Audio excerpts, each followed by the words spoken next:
ना ते नक्की पृथ्वी म्हणजे काय आहे? दगड, माती, झाडं, झुडपं, याला आम्ही काय म्हणतो? पृथ्वी म्हणतो.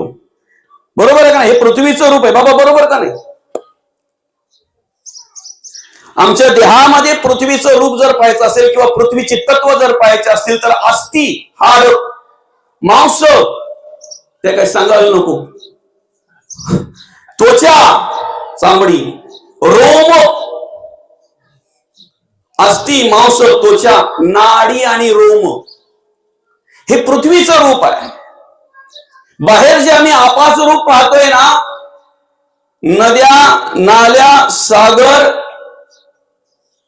विहिरी, जे काही आहेत ते आमच्या शरीरामध्ये आपाचं रूप जर पाहायला गेलं तर शुक्लित, श्रोणित, लाळ, मूत्र आणि श्वेद, घाम, हे आपाचं रूप आहे आमच्या शरीरामध्ये या देहाचं.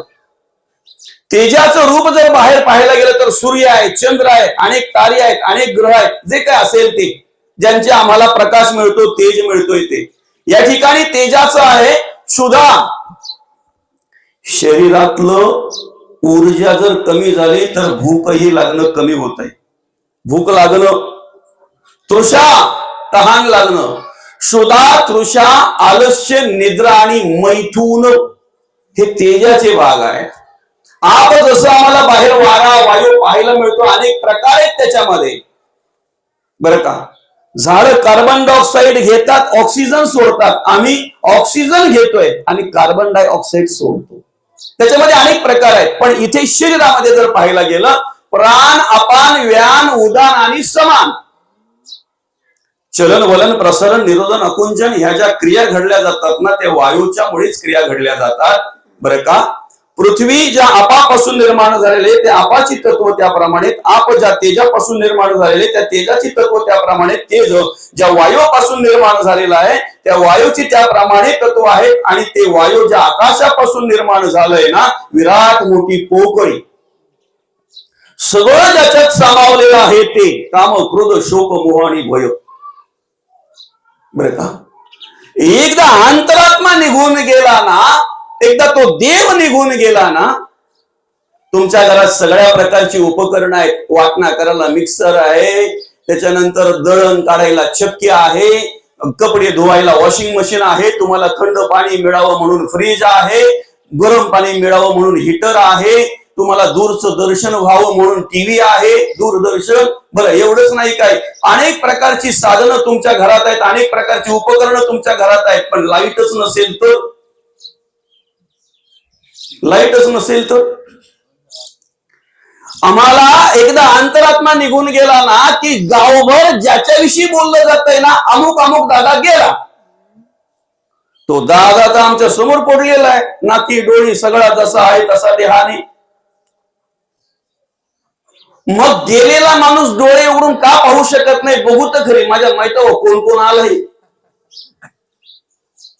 मेलेल्या माणसावर जे येतंय ते पडतंय बाबा.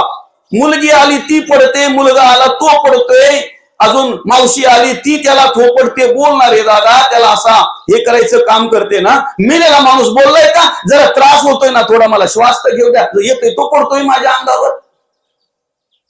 मातीच ना. उभ्या आयुष्यात ज्यांनी कोणाचा आधार घेतला नाही ना दादा, त्याला सुद्धा जाताना शेवटच्या वेळेला घरापासून स्मशानापर्यंत चौघांचा आधार घ्यावाच लागतो. हे स्मरणात ठेवा, घ्यावाच लागतो. आणि म्हणून ही पाचही भूतांमध्ये विलीन होतात ज्या वेळेला भगवंत निघून जातात ना. एकदा अंतरात्मा निघून गेला की मग मात्र मला सांगा, घराजवळ किती जरी चांगला पिंजरा रिकामा जर बांधला तर कोण निरीक्षण करील का त्या पिंजऱ्याचं? करील कोणी? पण त्या पिंजऱ्यात जर एखादा पक्षी असेल तर? खर तर माणूस पक्ष्याचं निरीक्षण करतोय पण भाव पिंजरा खातो. काय? माणूस पक्ष्याचं निरीक्षण करतो ना, पण भाव कोण खातो? पिंजरा. त्या पिंजऱ्याला कळलं पाहिजे, एकदा पक्षी उडून गेला ना की पिंजऱ्याला किंमत शून्य आहे. कोणी विचारत नाही, कोणी विचारत नाही, बरं का? आणि म्हणून पाचही भूतांमध्ये कशी विलीन होतात बघा. तर जेव्हा आम्ही अग्नी देतोय ना त्यावेळेला, जेव्हा अग्नी दिला जातोय ना त्या देहाला, त्यावेळेला अग्नीमध्ये रूपांतर त्याचं होतंय बरं का. त्याची वाफ तयार होते, वायूमध्ये रूपांतर होतंय. त्यानंतर त्याची राख, तिसऱ्या दिवशी काय भरायला जाता तुम्ही? राखच ना का सोना? सोन्यासारखा माणूस असला तरी सोना नाही, राखच. पृथ्वीमध्ये रूपांतर होतंय, आपामध्ये रूपांतर होतंय, आकाशामध्ये ते विलीन झालं जातंय. अशा प्रकारे पाचही भूतांमध्ये विलीन होतात बरं का. त्या ठिकाणी ती पाचही तत्वामध्ये विलीन होतात.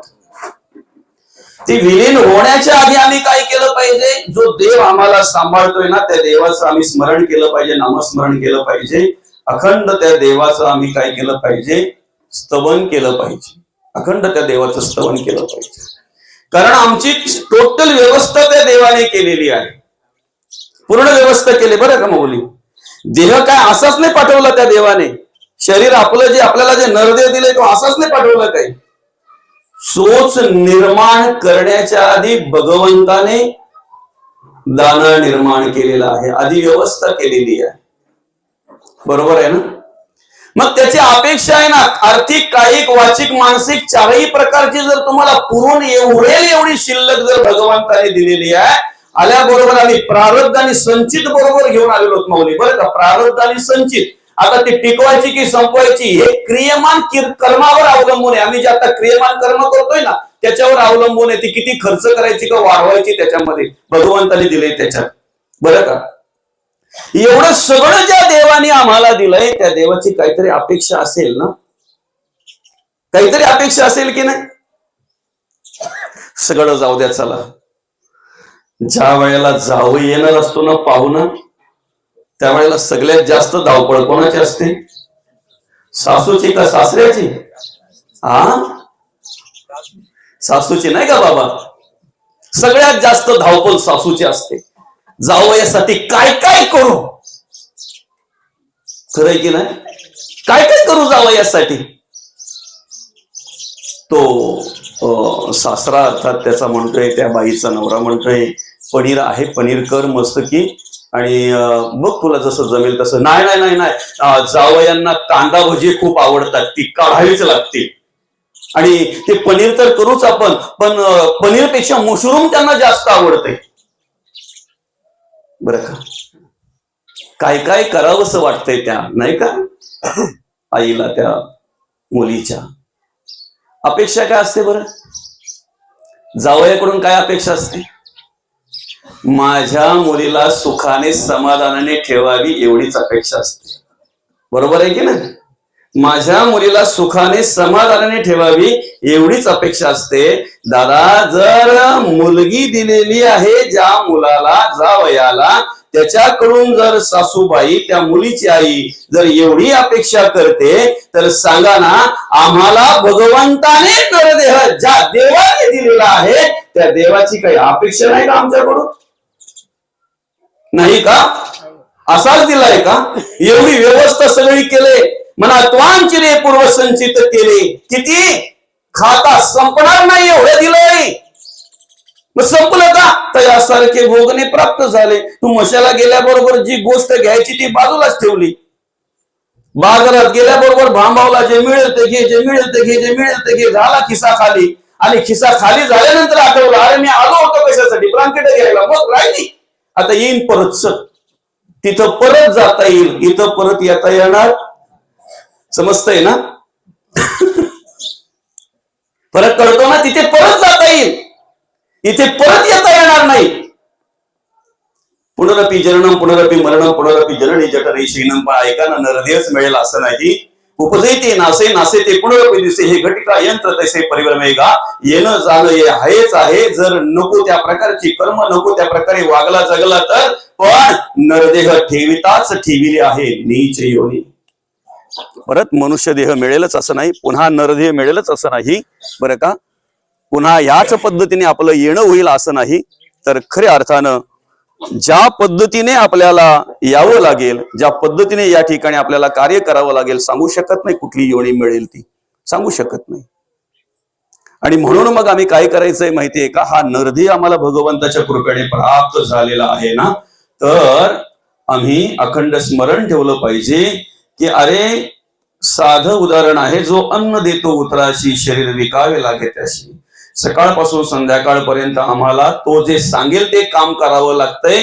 कोण? संध्याकाळी 4 पैसे देणारा जो माणूस असतो तो, बरोबर आहे की नाही? ज्याच्या घरी कामाला आपण जातो ना, त्याने सांगितलं हे दादा रेती उचलावी लागते, हे दादा माती टाकावी लागते, हे दादा तो पावरा आणि पिकावान घे आणि गमेला घे, तिकडे जरा तो धस खोदायचा आहे, तिकडे ती माती खोदायची, तो सांगेल ते काम करावं लागतं. अर्थात संध्याकाळच्या वेळेला फक्त टिचभर पोट भरण्यासाठी आम्हाला जो व्यवस्था करतोय, त्याला संपूर्ण दिवस जर आम्ही आमचं शरीर विकून टाकतोय, तो सांगेल ते काम जर करतोय, हे शरीर ज्या भगवंताने दिलेलं आहे त्यासाठी आम्ही काय करतोय एकांतात बसायला विचार करा. अरे नुसतं संसाराचं कार्य व्हावं, संसार आमचा व्यवस्थित व्हावा म्हणून सकाळपासून संध्याकाळपर्यंत आम्ही धावपळ करत असतो. 12-12, 14-14 तास आम्ही राबतोय, 12-12, 14-14 तास आम्ही कार्य करतोय. पण 12-12, 14-14 तास आमच्या संसारासाठी कार्य करण्यासाठी जो भगवंत, जो पांडुरंग परमात्मा आम्हाला सामर्थ्य देतोय ना, दिवसभरातून जर 5 मिनिटावर आम्ही त्याचं स्मरण करत नसू तर आमच्यासारखे अभागी आम्हीच. 5 मिनिटही जर त्या देवाला आम्ही आठवत नसू तर आमच्यासारखे अभागी आम्हीच ना. परमार्थ भक्ती याची जी व्याख्या आहे किंवा याच्याकडे पाहण्याचा दृष्टिकोन जो आहे ना, तो आमचा वेगळा आहे. आम्हाला काय वाटतंय माहितीये का, देवाला अगरबत्ती लावली म्हणजे देव खुश होईल, त्यात सुगंधी असेल तर मग अजून खुश. आम्हाला काय वाटतंय, देवाला दिवा लावला ना, देवाच्या पुढे दीप प्रज्वलन केलं ना, की देवाची कृपा आमच्यावर होईल, आणि त्यात जर तुपाचा असेल मग आनंदीचा आनंद. आम्ही जर ग्रंथ वाचला ना, तासन तास जर ग्रंथ वाचित बसलो ना, तर देवाची कृपा आमच्यावर होईल. आम्ही जर तासन तास नामस्मरण करत बसलो ना, तर देव प्रसन्न होईल, देवाची कृपा आमच्यावर झाल्याशिवाय राहणार नाही. पण या सगळ्या ज्या गोष्टी आता आपण बोललो ना, याला परमार्थ म्हणत नाही, याला भक्ती म्हणत नाही. आता व्यवस्थित ऐका बरं का. देवाला अगरबत्ती दाखवलीच पाहिजे आमच्या परिस्थितीप्रमाणे, देवाच्या पुढे दीप प्रज्वलन केलंच पाहिजे आमच्या परिस्थितीप्रमाणे. आपल्या शक्तीनुसार भावे पूजावा परमेश्वर, भावे पूजावा परमेश्वर. आम्ही ग्रंथ वाचन केलंच पाहिजे, आम्ही नामस्मरण केलंच पाहिजे. पण हे सगळं कशासाठी करावं लागतंय माहितीये का? आम्ही कसं जगावं, कसं वागावं ते कळावं म्हणून आम्ही ग्रंथ वाचन केलं पाहिजे. आम्ही कसं जगावं, कसं वागावं आणि त्याप्रमाणे जगण्या वागण्यासाठी सामर्थ्य मिळावं, बळ मिळावं म्हणून आम्ही भगवंताचं नामस्मरण केलं पाहिजे, म्हणून आम्ही भगवंताचं नामस्मरण केलं पाहिजे. मग भक्ती कशाला म्हणतात, परमार्थ कशाला म्हणतात? आमचं जगणं वागणं म्हणजे भक्ती आहे. आमची कर्म, आमचे विचार, आमचे गुण म्हणजेच परमार्थ आहे, म्हणजेच परमार्थ आहे. कार्तिक महिना संपता संपता एक जण बोलतो, बायांचा महिना कधी चालू होणार आहे बरं? मी टेन्शन मध्ये आलो, म्हटलो 12ही महिन्याचा अभ्यास केला तर असा बायांचा महिना कुठं लिहिलंय तात्या, कुठे आहे? हो, थोडा विचारग्रस्त झालो मी, पण नक्की काय तेवढ्यात नंतर समजला, हा बायांचा महिना संपला का आहे? संपला. कुठला बरं बायांचा महिना? मला महिलांकडून ऐकायचंय. पौष, माघ, मग कुठला? मार्गशीर्ष महिना, बायांचा महिना, आवडता महिना बरं का. वैभव लक्ष्मीची पूजा करतोय आम्ही. वैभव लक्ष्मी कुठली? लक्ष्मी अनेक प्रकारचे आहेत. धैर्यलक्ष्मी, स्थैर्यलक्ष्मी, महालक्ष्मी, धनलक्ष्मी, मोक्षलक्ष्मी. त्यापैकी आम्ही जी पूजा करतोय ना मार्गशीर्षामध्ये, वैभव लक्ष्मीची पूजा करतोय. बरोबर का माऊली? बरोबर ना? आपल्या घरात वैभव लक्ष्मी आणायचं काम कोण करते बरं? महिला की पुरुष? सर्रास करून पुरुष. बरोबर आहे ना? मग तुम्ही लक्षाला जर बिनाटकाच्या पाठवत असाल, जो तुमच्या घरामध्ये वैभव लक्ष्मी आणतो ज्याच्यामुळे तुमच्या घरामध्ये वैभव आहे, तुम्हाला वैभव आहे, त्याला जर तुम्ही बिना डब्याच्या पाठवत असाल तर वैभव लक्ष्मी तुमच्या घरी येईल? ज्या आजोबांनी तुम्हाला लक्ष्मीच्या रूपाने त्या घरात आणलं, त्या आजोबांना जर एखादं सफरचंदही जर खायला मिळत नसेल आणि लक्ष्मीला 5-5 फळं जर तो पाहत असेल, काही वाटत नसेल त्या बाबांना? ज्या माय माऊलीनी लक्ष्मीच्या रूपामध्ये तुला घरात आणली, ती माय माऊली चहा मागते तर ही तिला उत्तर देते, लक्ष्मीला नैवेद्य अर्पण केल्याशिवाय तुम्हाला काही मिळणार नाही. अरे चालत्या बोलत्या लक्ष्मीला चहा देत नाही तू? ज्या लक्ष्मीने तुला घरात आणलेला आहे, मग तो ओलांडून लक्ष्मीच्या रूपामध्ये जिच्यामुळे आली. परमार्थ कशाला म्हणतात? पोथ्या वाचणं त्याला परमार्थ म्हणत नाही. वाचल्या पाहिजे आमच्यात परिवर्तन व्हावं म्हणून, बरं का? पोथ्या वाचणं म्हणजे परमार्थ नाही. पोथ्या वाचल्या पाहिजेत, ग्रंथ वाचले पाहिजे, आम्ही कसं जगावं कसं वागावं हे कळावं म्हणून. पण जगता वागता आलं तर परमार्थ प्रॅक्टिकली पाहिजे. आमचं कर्म त्याप्रमाणे पाहिजे, आमचं आचरण त्याप्रमाणे पाहिजे. आम्ही काही जर करत असू तर स्वतःला परमार्थिक समजून कसं जमेल बरं? अजून कोणाची निंदा, द्वेष, मत्सर, तिरस्कार व्हायचं ते टाकलंच नाही ना. जे टाकायला पाहिजे ते टाकतच नाही आम्ही, बरं का? जे टाकायला पाहिजे ते टाकतच नाही, ते टाकता आलं पाहिजे आम्हाला, त्याचा त्याग करता आला पाहिजे आम्हाला. आमचं जगणं वागणं म्हणजेच काय आहे? परमार्थ आहे, भक्ती आहे, बरं का? ज्या दिवशी आमच्या अंतःकरणातला द्वेष, मत्सर, तिरस्कार बाजूला होईल ना, त्याचा त्याग आम्ही करू ना, आणि नम्रतेने ज्या वेळेला कार्य करायला लागू ना, त्यावेळेला आम्ही परमार्थिक आहोत हे सांगायची गरज लागणार नाही. लोक म्हणतील देवासारखा माणूस आहे, देवासारखा माणूस आहे, देवासारखी बाई आहे. ज्या वेळेला आम्ही तसं वागायला जगायला लागू, आणि त्या पद्धतीने जर आम्हाला कार्य करायचं आहे तर वैराग्याचे महावीर असलेले जगद्गुरु तुकोबांचा अभ्यास करणं, त्यांचं चरित्र वाचणं, त्यांनी कशा प्रकारे कार्य केलं, या जाती ना पंथ ना वर्णभेद सगळं बाजूला केलंय जगद्गुरु तुकोबांनी. शांतीब्रह्म नाथ महाराजांकडे काहीतरी होतं बरं. त्यांच्या घरी श्रवणाला जे यायचे ना ऐकायला, कथा कीर्तन ऐकायला, त्यांनाही ते खाली हात पाठवत नव्हते. एवढी श्रीमंती त्यांच्याकडे होती. बाबा खरंय की खोटं आहे? श्रीमंत होते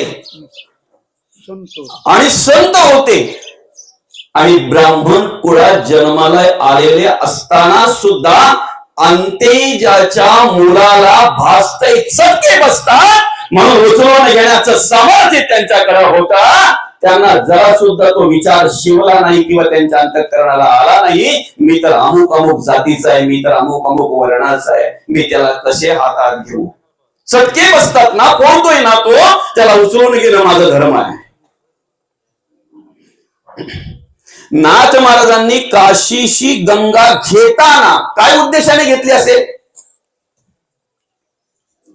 गाढवाला पाजायच्या उद्देशाने घेतली होती का? सांभाळून आणताना गाढवाला पाजाच्या उद्देशाने आणली का? पण ज्या वेळेला तहानेने तडफडणारे गाढव जेव्हा बघितलं ना, त्या वेळेला नाथ महाराजांनी विचार केला, खर तर या गंगेची गरज या गाढवाला आहे. ज्या दिवशी आमच्या अंतःकरणामध्ये हा विचार निर्माण होईल ना, त्या दिवशी आमच्याकडून परमार्थ घडतोय असं म्हणायला हरकत नाही. त्या दिवशी आमच्याकडून देवाची भक्ती घडते असं म्हणायला हरकत नाही. आणि ते घडावं, त्याप्रमाणे आमच्याकडून परमार्थ घडावा म्हणून आम्ही काय केलं पाहिजे? संतांना वाचलं पाहिजे, ग्रंथ वाचले पाहिजेत, वाङ्मयाचा अभ्यास आम्ही केलाच पाहिजे आम्ही. कारण जगणं वागणं माणसाचं महत्वाचं आहे. कशा प्रकारे जगावं वागावं हे कळलं पाहिजे. श्रीमंत होते नाथ महाराज, संत होते नाथ महाराज, वर्ण कुळामध्ये जन्माला आलेले, उच्च कुळामध्ये जन्माला आलेले नाथ महाराज. आणि त्याच्याही पुढे असं म्हणतात, ज्या ठिकाणी लक्ष्मी आहे ना त्या ठिकाणी सरस्वती नांदेलच असं नाही, बरं का? कारण बऱ्याच ठिकाणी आपण पाहतोय ही जी पुढे पुढे जातात ना, मग विद्यार्थी असो किंवा ज्यांची प्रगती होते, असे बरेच असे आहेत की त्यांचं पूर्वीचे दिवस आणि पूर्वीचा जर विचार केला ना, रोडवर राहणाऱ्या एखाद्या आईचा मुलगा क्लास 1 ऑफिसर होतोय, त्याला विचारलं जातंय तुम्ही तर रोडच्या बाजूला झोपडपट्टीमध्ये राहत होते, मग अभ्यास रोडच्या बाजूला असलेल्या दिव्याच्या प्रकाशात केला, त्या खांब्याच्या प्रकाशात केला. असं म्हणतात की ज्या ठिकाणी लक्ष्मी असेल ना त्या ठिकाणी सरस्वती तिचं दर्शन घडेलच असं नाही, पण या दोन्हींचं दर्शन आम्हाला नाथ महाराजांकडे घडतंय. दोन्हींचं दर्शन आम्हाला नाथ महाराजांकडे घडतंय. खर तर जगायचं वागायचं असेल ना तर आम्ही कान्होपात्रेचा विचार केला पाहिजे, बहिणाबाईचा विचार केला पाहिजे, मुक्ताईचा विचार केला पाहिजे, जनाबाईचा विचार करून आम्ही आमच्या जीवनाची वाटचाल केली पाहिजे. आम्ही कुठे जन्माला यावं हे आमच्या हातात नव्हतं, आमच्या हातात नाही. आमचा मृत्यू ही कुठे यावा, कसा यावा, कधी यावा हे आमच्या हातात नाही. पण ऐका, जन्म मृत्यू जरी आमच्या हातात नसला ना तरी जन्म आणि मृत्यू याचा मधला काळ ज्याला आयुष्य म्हणतोय ना ते आयुष्य आमच्या हातात आहे. आयुष्य आमच्या हातात आहे, नाही का? कसं जगावं ते आमच्या हातात आहे. ते चांगलं जगता आलं पाहिजे, चांगलं वागता आलं पाहिजे, बरं का? आम्ही आमच्या बुद्धीप्रमाणे कार्य करत असतो. प्रत्येक माणसाच्या अंतःकरणामध्ये कार्य करत असताना फक्त स्वार्थ स्वार्थ आणि स्वार्थ भरलेला आहे, बरं का? प्रत्येक जण सकाळपासून संध्याकाळपर्यंत जी काही धावपळ करतोय, जे काही प्रयत्न करतोय ना, अशा प्रत्येकाचा जर आम्ही विचार केला तर एकच अंतःकरणामध्ये प्रत्येकाचा विचार असतो, काय? मला मिळावं, बरं का? मला मिळावं. आणि मला मिळण्यासाठी तो सगळं काही करत असतो. माझं मला मिळावं, हे माझं आहे, ते माझं आहे. आणि हे ममत्व एकदा निर्माण झालं ना, माझं हा विषय आला ना की मग सगळं चाललं त्या ठिकाणी, बरं का? जगता वागताना प्रत्येक मनुष्य नुसतं स्वार्थाचा विचार करत असतो, काहीतरी मला मिळावं बस. परमार्थ करत असताना सुद्धा आज अधिक करून तेच पाहायला मिळतंय. म्हणून काही लोक परमार्थिक माणसाला जो दोष देतात ना ते त्या क्रियेकडे बघून दोष देतात, बरं का? म्हणजे धर्म कार्य पुढे करायचं, धर्म कार्य करतोय असं दाखवायचं, आणि इकडे काय करायचं बरं? अधर्म करतोय माहिती नाही, अनितीने वागतोय माहिती नाही, अधर्माने वागतोय माहिती नाही, बरं का? खर तर धर्म कार्य घडावं म्हणून आम्ही परमार्थ करायचा असतो, भक्ती करायची असते. नीतीने वागता यावं, जगता यावं म्हणून आम्हाला खऱ्या अर्थानं त्या ठिकाणी ते कार्य करता आलं पाहिजे. मग उत्तम कर्म आमच्याकडून घडावीत, चांगल्या प्रकारची कर्म आमच्याकडून घडावीत. ही सगळी कर्म इंद्रियांच्या अधीन आहेत. कर्म इंद्रियांच्या अधीन आहेत. पाहताना डोळे दिसतात, काम करताना हात दिसतात, चालताना पाय दिसताय, बोलताना तोंड दिसतंय, ऐकताना कान दिसतात. अर्थात सगळी इंद्रिय कर्म करत असतात. कर्म ही इंद्रिय अधीन आहे. पण इंद्रिय कोणा अधीन आहे? मना अधीन आहे. आणि जी इंद्रिय मना अधीन आहेत ना, मन इंद्रियांचा राजा आहे. ऐका, त्या मनाची ओळख करून देत असताना स्वतः गीतेमध्ये भगवंत म्हणतात, इंद्रियांना मनचस्मी. इंद्रियांमध्ये मन म्हणजे मी आहे, भगवंत म्हणतात. पण ते कधी? आधी मन घे हाती, तोची गणराज गणपती. काय करता आलं पाहिजे? मग या श्लोकामध्ये भगवंत म्हणतात, मयेव मन अदत्स्व. ते मन मला अर्पण करा ना. मन हा मोगरा, अर्पणी ईश्वरा. मन हे तुलसी, अर्पणी ऋषिकेशी. मन हे शेवंती, अर्पणी भगवंती. अर्पण करता आली पाहिजे, अर्पण करता आली पाहिजे. आम्ही महापूजा घालतोय पण महापूजेमध्ये आम्ही नसतोय. आमचा महाप्रसादाकडे लक्ष जास्त असतोय. पूजेला बसलोय त्याचं लक्ष पूजेमध्ये पाहिजे ना. ते पुरोहित सांगतात, तो पूजा सांगणारा सांगतोय, दादा अक्षता व्हा, अलंकारार्थे अक्षतां समर्पयामि. हळदी ना कुंकवाची असे मूठ भरतय, ते पण कसं व्हायचं ते माहित नाही, देते वाहून आणि मागे बघतोय साहेब आले का नाही परत. त्यानं बसवायचंय का पूजेला? त्याचं लक्ष कुठं? प्रत्येकाचे साहेब वेगवेगळे असतात, नाही असो.